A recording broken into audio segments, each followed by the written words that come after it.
কবে আমার জীবনে পূর্ণ উন্নতি ঘটবে? আজকের আমার টপিক এটাই। এবং সেই উন্নতিটা কি স্বদেশে হবে না বিদেশে হবে? মনের মধ্যে প্রশ্ন হাজারো, আমাদের প্রতিটা মানুষ each and everybody, যে আমাদের উন্নতিটা কবে হবে? সেই উন্নতিটা আমার হলে আবার সে কোথায় হবে? বাড়ির কাছাকাছি না বিদেশে? এই যে মনের মধ্যে যে প্রশ্নগুলো আসে আমাদের ধাবিত হয় প্রতিনিয়ত। পাশের বাড়ির একটা কোনো মানুষ যদি সে উন্নতি করে, আমার মনের মধ্যে একটা কোথাও রাগ তৈরি হয়। কোনো মানে মনের মধ্যে হিংসা তৈরি হয়। সে উন্নতি করছে বা করতে পারলো। সে আমার থেকে সামান্য যোগ্যতম, মানে কি, আমার থেকে যোগ্যহীন ব্যক্তি সে উন্নতি করতে পারলো, অথচ আমি পারলাম না। এই যে মনের মধ্যে সবসময় প্রশ্ন আমাদের সবার। সেটা আমাদের না হলে এই প্রশ্নের উত্তর জন্য কোথায় যাই? জ্যোতিষীখায় যাই। আজকে আমি এটা আলোচনা করব, কবে আপনার জীবনে উন্নতি ঘটবে এবং সেই উন্নতিটা কোথায়, স্বদেশে না বিদেশে? এইটা হচ্ছে মেইন আমার আজকের টপিক। তাই ভিডিওটা দেখো, যদি ভালো লাগে অবশ্যই এটা সাবস্ক্রাইব করতে পারেন এবং যদি আপনাদের উপকৃত হয় অবশ্যই এটা কমেন্ট করতে পারেন এবং আপনারা শেয়ার করে রাখতে পারেন বা লাইক করতে পারেন। যদি আপনাদের মনের মতো লাগে। ১ম বলি, আমরা জীবনে প্রচুর পরিশ্রম করি। আপনি প্রতিটা মানুষ পরিশ্রম করছি। এই পরিশ্রম অনুযায়ী কিন্তু আমরা সফলতা অর্জন করতে পারি না। সব ক্ষেত্রে তখন কার দোষ দিই? স্বয়ং ভগবানের দোষ দিই। ভগবান, তুমি আমার জন্য এই কেন দুঃখটা দিলে? এই কষ্টটা কেন দিলে? তখন ভগবানের উপর দোহাইটা দিই। কিন্তু বলছে যে আমরা যে এই যে বারংবার চেষ্টা করে ব্যর্থতা হচ্ছি, এই ব্যর্থতা যখন দেখবেন সফলতার মুখ খুঁজে পাচ্ছি না, তারও তো কারণ আছে। প্রথমত প্রত্যেকটা জিনিসের কারণ আছে। সেই কারণটা কি? সেই কারণটা আমাদের যে কারণ ছাড়া তো হয় না। অনেক সময় দেখি অনেকটা সফলতা কাছে এলো, কাছাকাছি এলো, হাতের কাছে এসে হাতছাড়া হয়ে গেল। মানে চাকরিটা আপনি পাওয়ার যোগ্য, একদম মানে সবকিছু মানে পাওয়ার মুখে চলে এসেছে। অথচ সেই জায়গায় আমরা হাতছাড়া হয়ে গেল চাকরিটা। এই যে আমাদের যখন তখন আমাদের যে দুঃখ তৈরি হয়। এই যে দুঃখ হওয়ার কারণটা কি? যে কারণ কি, আমি সফলতা হতে পারিনি। এর ফলে কি প্রতিটা মানুষের মনের মধ্যে একটা দুঃখ, কষ্ট, যন্ত্রণা নিয়ে বেঁচে আছে। এর ফলে মানুষ জ্যোতিষীর কাছে ছুটছে। জ্যোতিষী সেই অনুযায়ী তার প্রেডিকশন করছে। আমি আজকে আলোচনা করতে চলছি যে আপনাদের কেন এই দুঃখটা আসছে বা আপনাদের কবে উন্নতি হবে? কবে আপনার উন্নতি ঘটবে? এই যে দুঃখ থেকে আপনার পরিত্রাণ পেয়ে কবে আপনার জীবনে উন্নতি ঘটবে? আপনি মানুন আর নাই মানুন, আপনি মানুন আর নাই মানুন, আপনার জীবনে ভাগ্যের সমর্থন ছাড়া আপনি জীবনে কোথাও উন্নতি একটুও করতে পারবেন না। কারণ ভাগ্য দেবতা এমন একটা জিনিস, ভাগ্যের সমর্থন ছাড়া আপনি কেউ ভাগ্যের সমর্থন ছাড়া উন্নতি করে। সে আমি জ্যোতিষী, বড় জ্যোতিষী হই, বড় জ্ঞানের অধিকারী হই। ঠিক আছে? হলেও কি হবে? আমার কর্মফল আমাকে ভাগ্যের জিনিস সমর্থন না করে, তাহলে আমার কর্মফল আমার শুভ হবে না। আমার ভাগ্যের সমর্থন করলে আমি সাধারণ ব্যক্তি, আমি অনেক কিছু বড় কিছু আমার জায়গায় আমি অ্যাচিভ করতে পারি। এটা হচ্ছে প্রতিটা মানুষের ঘটনা। কিছু মানুষ কি বলছে? যে না, প্রতিটা মানুষ তার কর্মেও চেষ্টা করতে হবে। চেষ্টা করে যাও এবং নিজের ভাগ্য নিজেই তৈরি করে। নিজের ভাগ্য নিজে তৈরি। কিন্তু দেখুন, আমি বলি, প্রত্যেকটা মানুষও কর্ম করে যাচ্ছে। প্রত্যেকটা মানুষ চেষ্টা করছে। তাহলে কি সে কি মানুষের শিখরে পৌঁছাতে পারছে? কিন্তু না। কেন পারছে না? কারণ কি বলুন তো? সেই ভাগ্যের সমর্থন নেই। এবার কিছু মানুষ পাচ্ছে। তারপর বলে ওই মানুষটা পেয়েছে, ওই মানুষটা তো ও কর্ম করেছে বলে পেয়েছে। কিন্তু না, সেখানেও দেখবেন পূর্বজন্মে কর্মকৃত ফল আপনার এই জন্মে ভোগ করছি। তাহলে কি এ জন্মে যে আমি যে কাজ করছি তার ফল পাবো না? সেটা পাবে। সেটা কি বলে? স্বল্প। সেটা তো খুব অল্প পাওয়া যায়। কারণ এভরিথিং ইজ প্রি-ডেস্টিনি। একটা ইংরেজিতে কথা আছে, এভরিথিং ইজ প্রি-ডেস্টিনি। সবকিছু আমাদের পূর্বজন্মে কর্মকৃত ফল। আমরা যা মানুষ হিসাবে যা ফল পাচ্ছি, সেটা আমাদের পূর্বজন্মের কর্মকৃত ফল। সেই ফলটা আমরা কেউ অল্প বয়সে পাচ্ছি, কেউ মাঝ বয়সে পাচ্ছি, কেউ শেষ বয়সে পাচ্ছি। ভাগ্যের যে উন্নতি ঘটছে। কারণ আমাদের জীবনে ৩ টে ধারা আছে। জ্যোতিষ মতে হোক, বাস্তব জীবনে দেখুন, ১ম জীবন, মধ্য জীবন, শেষ জীবন। কোনো মানুষ দেখবেন বিশেষ করে দেখবেন সারেগামা পা করছে বা লিটল চ্যাম্প করছে, যেগুলো বাচ্চাদের দেখবেন গানের জগৎ আছে, বা অনেক বাচ্চা দেখবে অনেক তোমার বড় সেলিব্রিটি হয়ে যাচ্ছে অল্প বয়স থেকে। ঠিক আছে? তারা অনেক ভালো অ্যাক্টিং করছে। ভালো, তারা অনেক ভালো জায়গায় পজিশন তৈরি করে নিচ্ছে। এই যে কিছু মানুষ খুব অল্প বয়সে উন্নতি করছে, কিছু মানুষ তার পরিশ্রম করে শেষ জীবনে উন্নতি করে। যেমন কি KFC মালিক। আচ্ছা, বিশ্বের সবথেকে বড় একটা ব্র্যান্ড হচ্ছে KFC। তিনি কিন্তু ৬৫ বছর বয়স থেকে উন্নতি করেছে। তার কারণটা কি? সে ৬৫ বছর উন্নতি করলো, অথচ তার আগের জীবনে কোনো উন্নতি দিল না। এইটা আমি ডিটেইলস আলোচনা করব। দেখুন, প্রতিটা মানুষের, বারবার বলছি, প্রতিটা মানুষের কিন্তু উন্নতি ঘটে। প্রত্যেকটা মানুষের জীবনচক্র পরিবর্তন হয়। রাশিচক্র পরিবর্তন হচ্ছে, আমার আপনার সবার পরিবর্তন হবে। কিন্তু কারো অল্প বয়সে হয়, কারো মাঝ বয়সে হয়, কারো শেষ বয়সে হয়। এই দিন কিন্তু আপনি হিংসা করে আ কোনো কিছু করে লাভ নেই। কারণ কি বলুন তো? সৃষ্টিকর্তা তার সেটাই দিয়েছে, সে সেইটুকু পাচ্ছে। আপনি তাই। আমার যদি ভাগ্যে থাকে আমি কোটিপতি হব। আমি ঠিক গিয়ে কোটিপতি হব। হয়তো সেই সময় গিয়ে হব। তার আগে আমি শত চেষ্টা করে যাব ঠিকই। কিন্তু সেই অর্থে ফল পাবো না। কারণ কি ভাগ্যের সমর্থন। ভাগ্য দেবতা যদি না সমর্থন না দেয়, ভাগ্যে যদি না আমার সন্তুষ্ট না হয়, তাহলে সে আমার সমর্থন পাবেন না। তাহলে প্রশ্ন হচ্ছে ভাগ্যের যে সমর্থনটা বলছি, তাহলে আমি কখন পাবো? আমি ডিটেইলস আলোচনা করছি পরপর স্টেপ ওয়াইজ। যারা ভিডিও দেখছে অবশ্যই পুরোটা দেখো।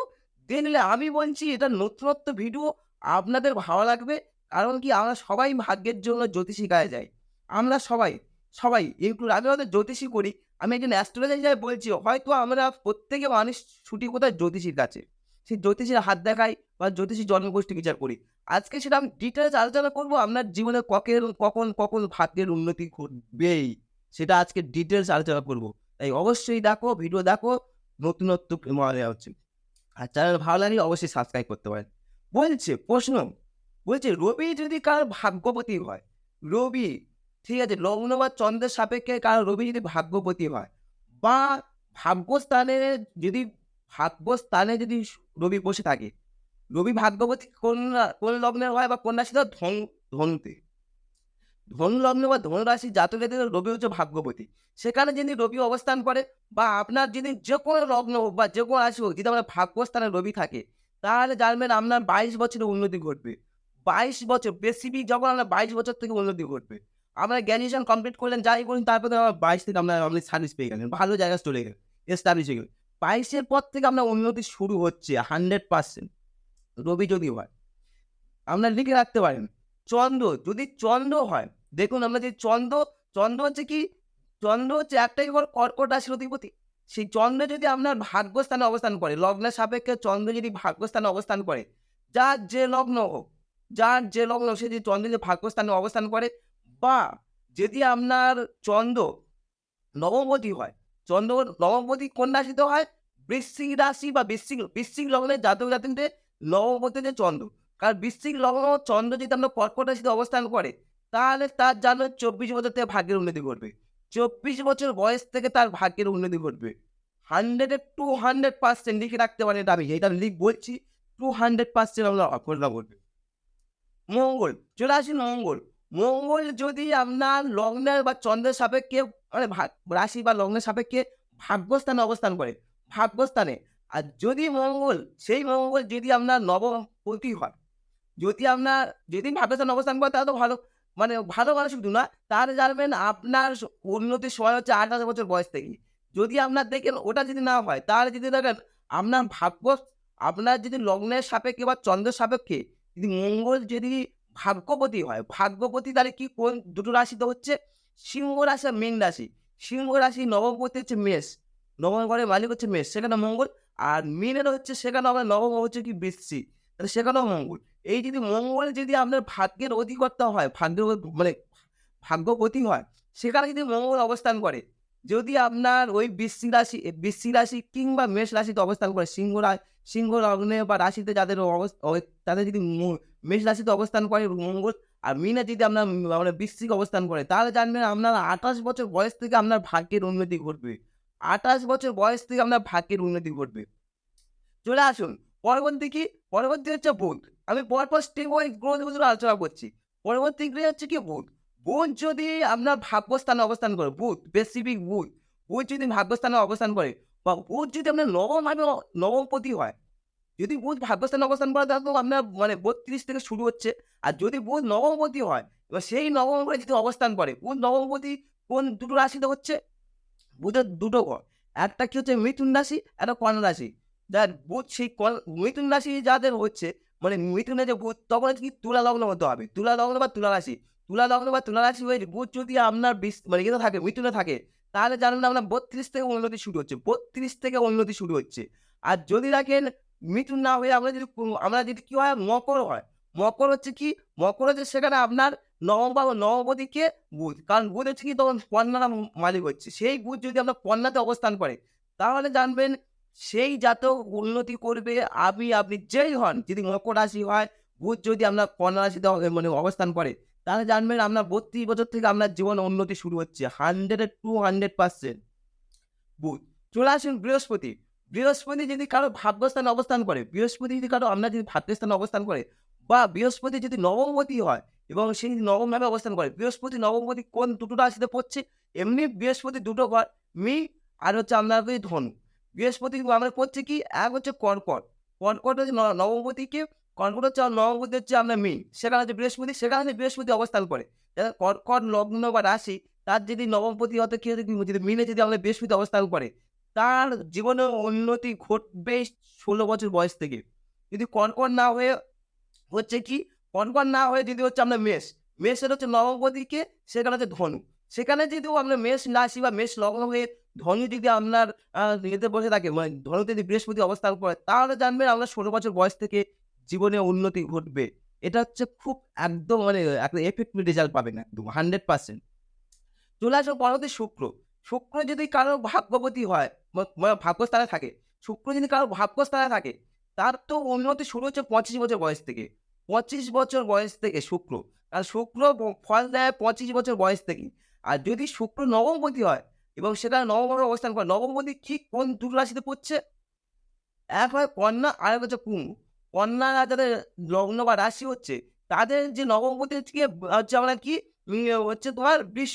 বৃষতে যদি শুক্র অবস্থান করে, কিংবা কুম্ভ রাশি, যদি কুম্ভ রাশি যারা জাতক জাতিকারা বা লগ্নে যারা জাতক জাতিকারা, তাদের যে নবমপতি কি হচ্ছে আপনার হচ্ছে তুলা, সেখানে যদি আমার শুক্র অবস্থান করে, এই শুক্রের যদি এই অবস্থানগুলো থাকে, তাহলে জানবেন আপনার জীবনে উন্নতি শুরু হবে ২৫ বছর বয়স থেকে।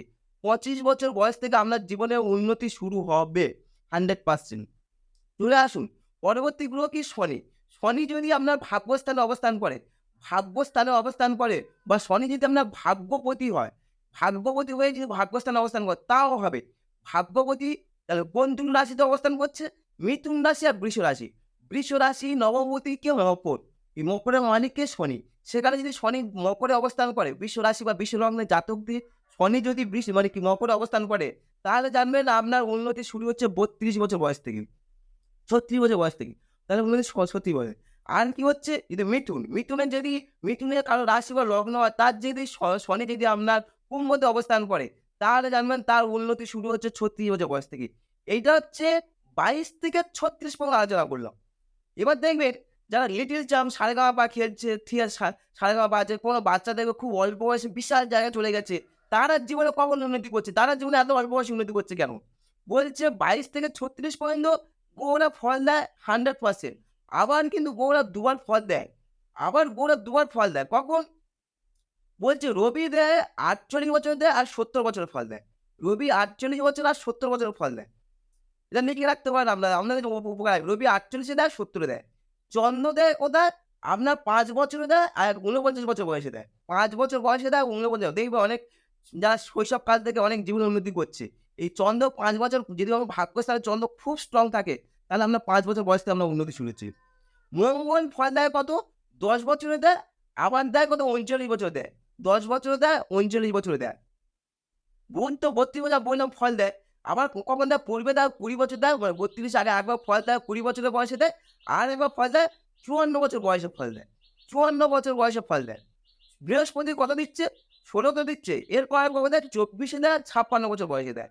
১৬ মানে ২৪ আর ৫৬ দেয় আমাদের বৃহস্পতি। শুক্র দিচ্ছে কত? ২৫ এ তো আমরা দেয় বলেছি, ১ম বলেছি ২৫ এ। তার পূর্বে কখন দেয়? ৬ দেয়। এবং আবার দেয় কত? ৫২ বছর বয়সে দেয়। শনি, শনি কত বলেছি কি ৩৬ বছর দেয়, আবার ৩৯ বছরে দেয়, আবার দেয় কত? ৪২ বছর বয়সে দেয়। এটা শনি। রাহু দেখো কখন ফল দেবে। রাহু তো যদি আপনার রাহু জাতক হন বা রাহু ভাগ্যস্থানে হন, রাহুর প্রভাবাধীন হয়ে যায়। দেখা যাচ্ছে তার তার ফল পাবে ভাগ্যস্থানে রাহু বা রাহুর প্রভাবাধীন হলে সেই ব্যক্তি ফল পাবে ৪২ বছর বয়স থেকে। ৪২ বছর বয়স থেকে। আর যদি আমরা নবমভাবে কেতু অবস্থান করে, কেতু যদি নবমভাবে 9th হাউসে অবস্থান করে, তাহলে জানবেন আপনার ভাগ্যের উন্নতি ঘটবে ৪৮ বছর বয়সের পর থেকে ভাগ্যের উন্নতি ঘটবে। এটা হচ্ছে সূত্র। যদি চন্দ্র শুক্র ভাগ্যস্থানে খুব স্ট্রং থাকে, দেখবে সেই শৈশবকাল থেকে সেই জাতক যথেষ্ট উন্নতি ৫-৬ বছর বয়স থেকে উন্নতি করে। তারা এই সারেগামাপা খেলছে, বড়, বড় জায়গায় যাচ্ছে। অবশ্যই তার চন্দ্র শুক্র খুব ভালো জায়গায় স্ট্রং আছে। আর যা অনেক মানুষ দেখবে ৩৯ বছর বয়স থেকে অনেক বাধা বিঘ্ন আসে। কারণ কি? শনি মঙ্গল একটা ফল থাকে। এটা পরবর্তী একটা ধাপে, ধাপে আলোচনা করব। আর এবার আলোচনা করি এই যে আমি যে ভাগ্যের যে কথা বললাম, এই ভাগ্যটা আমার কোথায় উন্নতি করবে? আমি কি আমার বাড়ি থেকে বাড়ির কাছাকাছি হবে না বাড়ি থেকে অনেক দূরে হবে। বলছে যে লগ্ন ও চন্দ্র উভয়ের নবম ভাব যদি ওই ভাবপতি গ্রহ যদি দৃষ্টি দেয়, ধরুন চন্দ্রের সাপেক্ষে সেই নবমপতির যে গ্রহটা বসে আছে, ধরুন আমরা কর্কট লগ্ন বা কর্কট রাশি নবমপতিকে আমরা মিনে যদি আমরা বৃহস্পতি বসে থাকে, বা যদি আপনার পঞ্চম দৃষ্টি দ্বারা বা নবম দৃষ্টি দ্বারা যে আমরা বৃহস্পতি তার ঘরকে দেখে, বিশেষ করে মীন রাশিকে দেখে, তাহলে জানবেন আপনার স্বদেশে হবে। যদি সেই গ্রহটা যদি আপনার মীন রাশিতে না দেখে, বৃহস্পতি না দেখে, অন্য জায়গায় দেখে, তাহলে জানবেন স্বদেশে না হয় বিদেশে হবে। এইটা হচ্ছে মেন থিওরি। এই মেন থিওরি আমরা সবাই বোঝা উচিত। আমার ভাগ্যটা বাড়ির কাছাকাছি হবে না বিদেশে হবে। এছাড়া জলস্থিরের দ্ব্যর্থের উপর একটা নির্দেশ করে। আপনার সেই গ্রহগুলোকে জলরাশিতে আছে না স্থির রাশিতে দ্ব্যর্থ আছে সেটাও নির্দেশ করে। এইটা ছিল আজকের আমার তথ্য। যদি ভিডিওটা ভালো লাগে অবশ্যই সাবস্ক্রাইব করতে পারেন। আর চ্যানেলে যারা ১ম এ এসেছেন অবশ্যই পুরোটা দেখুন। আশা করছি আপনারা উপকৃত হবেন। পূর্বে যারা ভিডিও দেখেছেন আশা করি আপনারা উপকৃত হয়েছেন। পরবর্তী ভিডিও দেখার জন্য অনুরোধ রইল। নমস্কার।